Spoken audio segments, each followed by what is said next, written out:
uma edição do Ponto de Encontro. E você que nos assiste, tem 60 anos ou mais?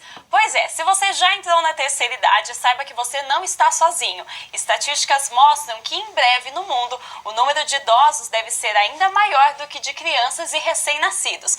Mas será que estamos preparados para envelhecer? Como é o idoso hoje? Quais são os principais desafios dos futuros vovôs? Hoje o Ponto de Encontro debate esse tema. E para falar sobre isso, nós recebemos hoje aqui no estúdio a professora Gianete Martins de Sá. Ela é professora da Faculdade de Serviço Social da PUC e também coordenadora da Universidade da Terceira Idade da PUC. E também o Anderson Gonçalves. Ele é presidente do Conselho Municipal do Idoso aqui de Campinas. Anderson, professora, obrigada pela presença hoje aqui no Ponto de Encontro. Antes de começar nosso bate-papo, vamos só entender melhor o cenário do idoso no Brasil e no mundo. Acompanhe só. Mais de 10% da população brasileira é idosa. Em 2050, estima-se que esse percentual chegue aos 30%. A expectativa de vida também deve mudar. Em 2013, a média de vida do brasileiro era de 75 anos. Para 2060, a estimativa é de que as pessoas vivam até os 81 anos. Esse envelhecimento vem acompanhado de uma participação econômica da população idosa. Segundo a Secretaria de Direitos Humanos, quase 9 milhões de idosos são os responsáveis pelo sustento de suas casas. A média de idade deles é de 69 anos. O último dado divulgado sobre idoso também chama a atenção. A Organização Mundial da Saúde estima que o número de pessoas com mais de 60 anos vai mais do que dobrar até 2050. Isso significa que várias políticas precisarão ser criadas para atender essa parcela crescente da população. Professora, a gente viu aí os dados sobre envelhecimento no Brasil e dá para perceber que é uma população que vem crescendo cada vez mais. Mas o que a gente nota é que o idoso de hoje está muito distante daquele estereótipo que a gente tem da senhorinha ou do senhor que fica em casa esperando aí a morte, já sem desenvolver nenhuma atividade. Por que esse perfil do idoso mudou tanto nos últimos anos, professora? Nós observamos que o idoso realmente deixou os chinelos, a cadeira de balanço, né, o pijama, o tricô e crochê, não que não faça, né, mas ele foi à rua, né, ele foi em busca de novas opções, de cultura, de educação, de convivência, de trabalho remunerado, trabalho voluntário, trabalho social. É um idoso muito mais participativo, mais presente. É um idoso que está antenado. Hoje ele busca também os meios de comunicação, a internet. Então, há uma diferença, sim. Anderson, justamente nisso que a professora falou, que a gente precisa estar preparado para receber essa população que está envelhecendo cada vez mais. Como que é o cenário em Campinas? A gente sabe que existem demandas específicas para vários tipos de idosos, mas de que forma que a gente pode se preparar enquanto sociedade, enquanto política pública, para encarar essa nova fase aí da sociedade, que é uma sociedade mais envelhecida? Bom, acho que o primeiro passo é iniciar com uma reflexão em torno da disponibilidade de recursos. E atualmente a gente fica muito preso a recursos materiais, né? A disponibilidade de recursos, de instrumentos de política pública para a população idosa que já existe, principalmente a população idosa que já tem algum tipo de dependência, né? Que é a população que foge um pouquinho dessa lógica de independência que a gente está falando aqui. Então a gente ainda tem uma escassez de recursos para lidar com essa população que tem algum grau de dependência, não tem essa autonomia toda. Então acho que a gente precisa desenvolver política realmente para desenvolvimento do idoso do futuro, vamos dizer assim. A política de envelhecimento, então não só se preocupar com a população idosa de hoje, né, mas com os jovens e com aqueles que já estão entrando nesse processo de envelhecimento, para que se tenha um envelhecimento saudável, né, com essa participação, com essa integração social que a professora disse tão bem. E aí começa a se fazer uma reflexão a partir desde o jovem. Então, o planejamento individual do envelhecimento, porque o Estado não vai dar conta de fazer isso sozinho. Não é possível que nós tenhamos uma política pública que abrigue, né, um volume imenso de idosos ou que faça política para envelhecimento. Esse processo começa do indivíduo, passa pela família, né, depois a comunidade, para depois, no último caso, quando não se tem essa estrutura toda montada, o Estado possa complementar. Mas é importante que as pessoas passem a refletir o seu próprio processo de envelhecimento, de fortalecimento dos laços familiares, né, e de estruturação. Inclusive, professora, a senhora comentou agora há pouco a respeito da Universidade da Terceira Idade e o nosso repórter Vinícius Furgato foi realmente conhecer algum dos alunos que participam dessa iniciativa aqui da PUC Campinas. Conheça melhor o dia a dia deles na reportagem. Veja só.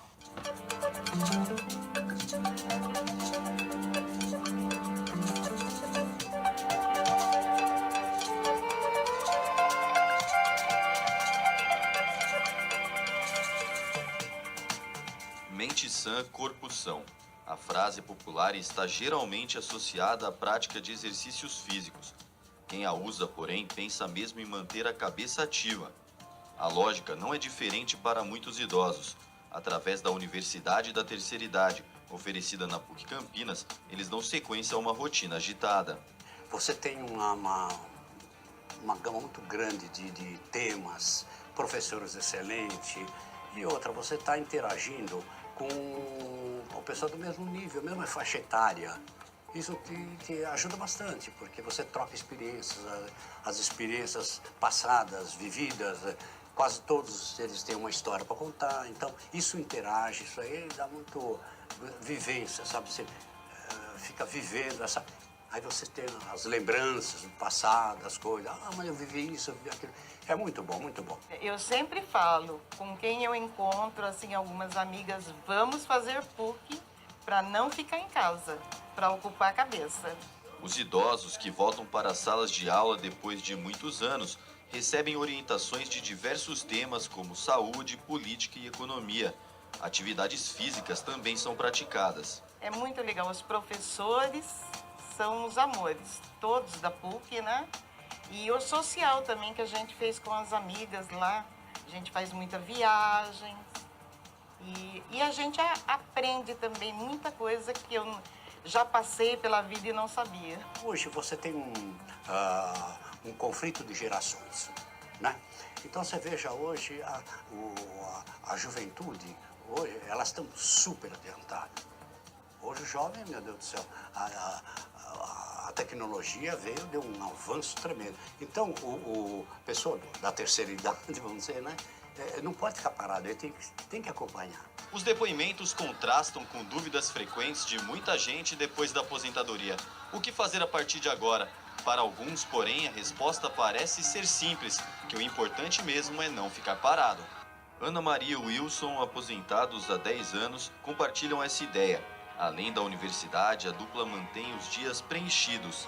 Caminhada, leitura, alongamentos e hidroginástica são algumas das atividades mais praticadas. Precisa fazer exercício por causa da postura, principalmente, né? E as dores que a gente vai ficando com a idade. Então tem que fazer exercício mesmo, não adianta ficar sem fazer nada, não. De repente você para, aí você fala, bom, acabou. Não pode, de jeito nenhum. Você tem que ter atividade. É o que eu falei, a atividade física também. Você não pode ficar sentado, ficar o dia inteiro ou jogando dominó na praça, então ficar vendo televisão o dia inteiro. Não, tem que ter uma atividade. Vai passear, vai dar uma volta, vai fazer uma caminhada. E nesse contexto surge um novo perfil do idoso, aquele que troca a monotonia por novas experiências na vida. Se depender de Ana Maria, ainda haverá muitas histórias para contar. Continuar até que não puder andar mais.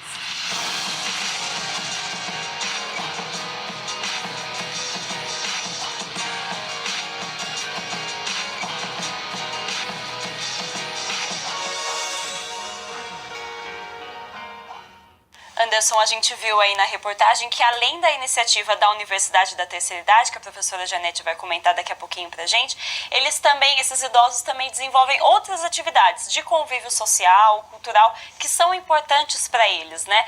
Esse tipo de vínculo que o idoso mantém com essas atividades é importante para que ele tenha um envelhecimento saudável? Mais do que importante, é fundamental. Né, para esse perfil de idoso que a gente tanto deseja, né, participativo, né, integrado à sociedade, que tem as demandas muito similares a qualquer outro cidadão, é fundamental, né, a gente refletir sobre espaços de convivência, refletir sobre espaços disponibilizados à população idosa em todas as áreas. Então, seja na questão da universidade, seja na questão da política, né, seja na questão também do esporte, do lazer, da educação, que também engloba a universidade, mas a gente está falando num termo já de universidade, no sentido mais amplo.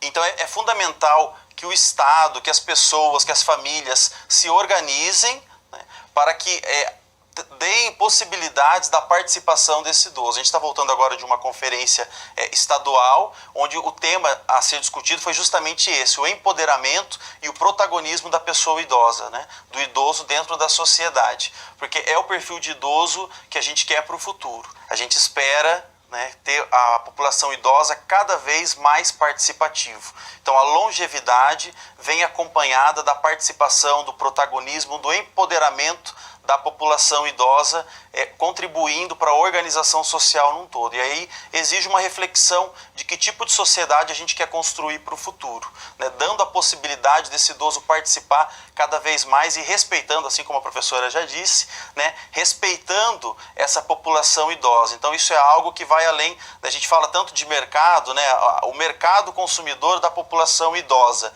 Então esse respeito, essa construção que é social, não é algo que vai ser conquistado através de uma edição de uma lei ou publicação de um decreto, muito menos é encontrado na prateleira, né, do mercado. Então é algo que precisa ser refletido e construído socialmente. Esse cuidado, essa atenção à população idosa, permitindo com que ela ocupe o espaço que ela tanto merece. Professora, qual que é a importância, a gente já falou da questão da universidade e da terceira idade, que é importante ele se manter ativo no estudo e no convívio com outras pessoas. Nesse caso que a gente viu na reportagem, que a pessoa ainda trabalha, é uma responsabilidade ainda maior, o sentimento de autonomia e de ser protagonista, que é aquilo que o Anderson falou no começo do programa, imagino que seja ainda maior. Sim, interessante. Eu tomei conhecimento de uma pesquisa recentemente, mais de 5.000 funcionários de empresa foram entrevistados sobre a questão da aposentadoria. Ao mesmo tempo que as pessoas sonham com a aposentadoria, em ter mais tempo com a família, quando eles são indagados, você pretende continuar trabalhando?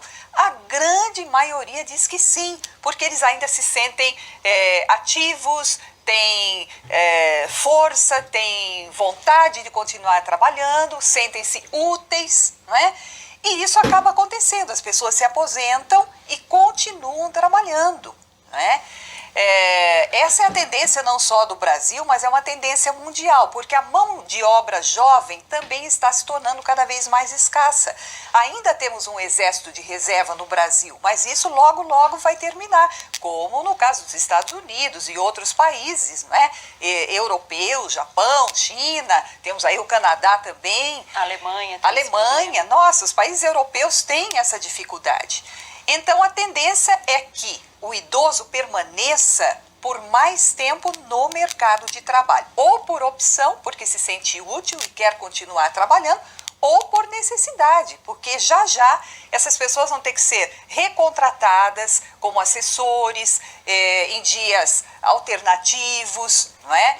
Porque realmente eles são necessários para estarem trabalhando e produzindo. Anderson, professora, a gente já está chegando quase ao final do nosso programa, mas antes de encerrar, Anderson, queria só para a gente concluir, eu sei que ao longo do programa nós já falamos sobre isso, mas só para a gente encerrar, diante de tudo que nós debatemos aqui, do envelhecimento da população, que é uma coisa que está chegando aí cada vez mais próxima da sociedade que a gente vive hoje, qual que seria o segredo, entre aspas, aí, para um envelhecimento saudável, tanto na questão de saúde mesmo, quanto na questão econômica e até psicológica aí desse novo idoso? Então, em primeiro lugar, o envelhecimento, existe um valor do envelhecimento, um valor em si, né? Independente do idoso com capacidade de trabalho ou não, o idoso tem um valor em si, isso tem que ser reconhecido pela sociedade. quando ele sente que isso é reconhecido, que os seus valores são reconhecidos, né, enquanto história, enquanto membro da sociedade, independente dele ser produtivo ou não, ele se sente parte, ele se empodera e se apropria. Então eu acho que a sociedade num todo precisa construir esse momento de reflexão em torno do envelhecimento. Quando a gente se preocupa com o envelhecimento, que é um processo natural de todos, inclusive eu estou nesse processo, você também, todos nós estamos, quando a gente se preocupa com o envelhecimento, a gente se preocupa com o idoso de hoje também. E a gente dá esse protagonismo, né, traz ele para esse protagonismo e esse empoderamento que ele tanto precisa. Anderson, professora Janete, obrigada pela presença no Ponto de Encontro hoje aqui. Eu agradeço imensamente a participação de vocês aqui hoje. Obrigada. Obrigado. E o Ponto de Encontro de hoje fica por aqui. Essa edição e outras produções da TV PUC você acompanha no nosso canal do YouTube e também no site que aparece na sua tela. Obrigada pela companhia, um ótimo final de semana para você e até o próximo programa. Tchau, tchau.